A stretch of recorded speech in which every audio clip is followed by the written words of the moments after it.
Hello friends, मैं आप सब लोगों का अपने एजुकेशनल चैनल पे हार्दिक अभिनंदन करता हूं।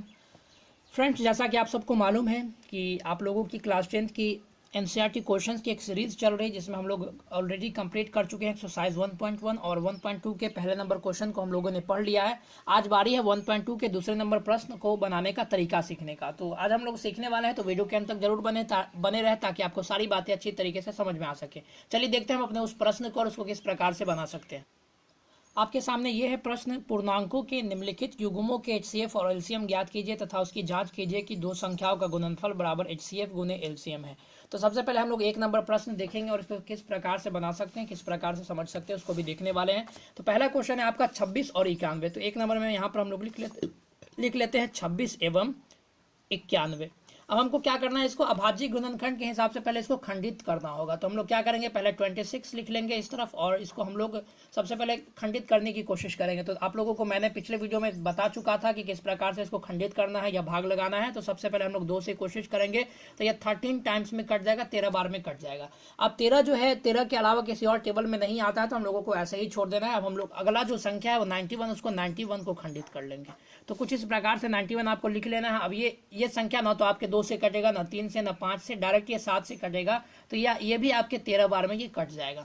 अब आपको क्या करना है, 26 लिखना है। 26 लिखने के बाद इस तरीके का आपको निशान दे देना है। उसके बाद देखिए 26 को खंडित करने के लिए या इसका गुणनफल हम लोगों को क्या प्राप्त हुआ, 2 गुने 13। तो यहाँ लिख देना है 2 गुने 13।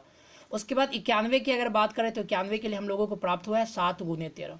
अब हमको क्या करना है, प्रश्न के हिसाब से प्रश्न में आपका कहता है एचसीएफ और एलसीएम ज्ञात करना है। तो हम लोग इसका एचसीएफ और एलसीएम देख लेते हैं। एचसीएफ, तो ध्यान से समझिए, आज मैं आप लोगों को जो एचसीएफ बताने वाला हूं, अगर आप लोग अच्छे से इस बात को सुन लेते हैं तो कभी भी एचसीएफ में आप लोग कंफ्यूज नहीं होइएगा। देखिए एचसीएफ फ्रेंड्स ज्ञात करने के लिए आपको क्या करना है, एचसीएफ का मतलब होता है हाईएस्ट कॉमन फैक्टर, यानी दो संख्याएं होंगी जो क्या होगा, जो आपके जो है दोनों में कॉमन पोर्शन होगा। कॉमन पोर्शन होने के बाद वो हाईएस्ट कॉमन फैक्टर होगा। तो यहाँ पर समझने वाली बात यह है, कहने का अर्थ ये होता है साधारण भाषा में कि यहाँ पर दो संख्याएं जो हम लोगों ने लिया है, अगर 3 हो रहा था तो हम लोगों को 3 में चेक करना था।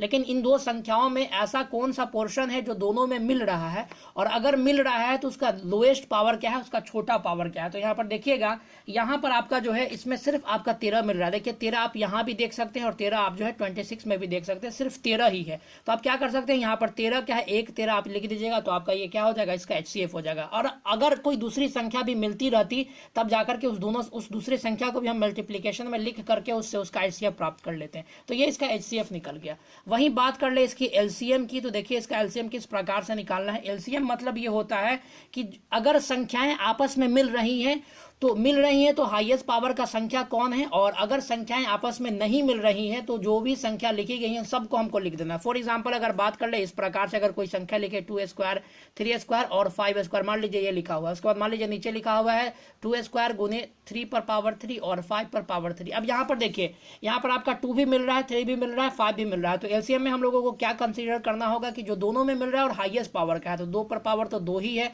लेकिन 3 पर हाईएस्ट पावर 3 है तो 3 हम लोगों को लिख लेना है, और 5 पर हाईएस्ट पावर 3 है तो हमको 3 लिख लेना है। अब इसको मल्टीप्लिकेशन करने के बाद या मल्टीप्लाई करने के बाद जो भी प्राप्त होगा वो हमारे एलसीएम के इक्वल होगा।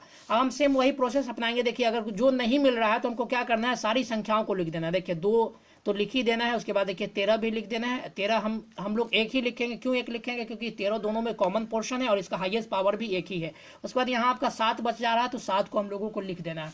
अब इसको अगर मल्टीप्लाई करते हैं तो हम लोगों का गुना आ जाता है 182, यानी 182 यहाँ पर गुना आ जाता है।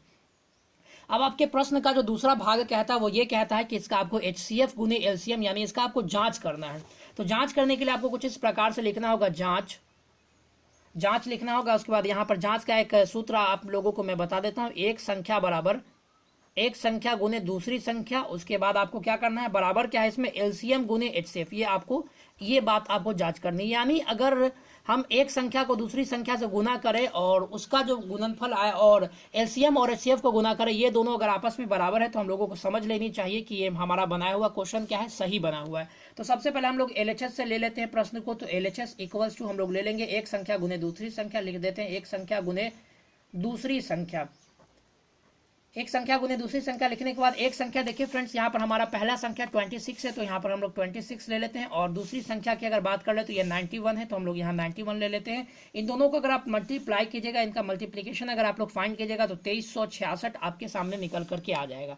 अब बात कर लेते हैं RHS की। तो RHS में हम लोगों को क्या करना है, LCM गुने HCF ज्ञात करना है। तो RHS equal to LCM into HCF हम लोगों को फाइंड करना है और चेक करना है। तो HCF देख लेते हैं, LCM हमारा आया है, देख लेते हैं LCM हमारा 182 आया है, तो हम लोग यहाँ 182 लिख लेंगे। और HCF जो हमारा आया है वो 13 आया है, 13 आया है, तो हम यहाँ पर 13 लिख देंगे।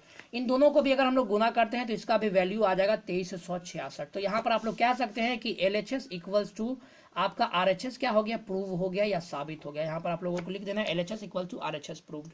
तो कुछ इस प्रकार से आप जो है इसके प्रश्नों को सॉल्व कर सकते हैं। एक्सरसाइज 1.2 के दूसरे नंबर प्रश्न को मैंने आपके सामने एक नंबर का प्रश्न सॉल्व कर दिया है। ये आप लोगों का होमवर्क है कि 510 और 92 का और 336 और 54 आप लोगों को खुद करना है। और अन्यथा अगर आपको इसमें किसी भी प्रकार की अगर दुविधा होती है, परेशानी होती है, तो आप लोग कमेंट के माध्यम से लिखेंगे तो आपको इस पर भी वीडियो प्रोवाइड करवा दिया जाएगा। अब तीसरा नंबर का जो प्रश्न है उसको हम लोग वीडियो के अगले पोर्शन में देखेंगे और उसको समझने का प्रयास करेंगे। तो मिलते हैं अगले वीडियोज में, तब तक के लिए धन्यवाद। God bless you all.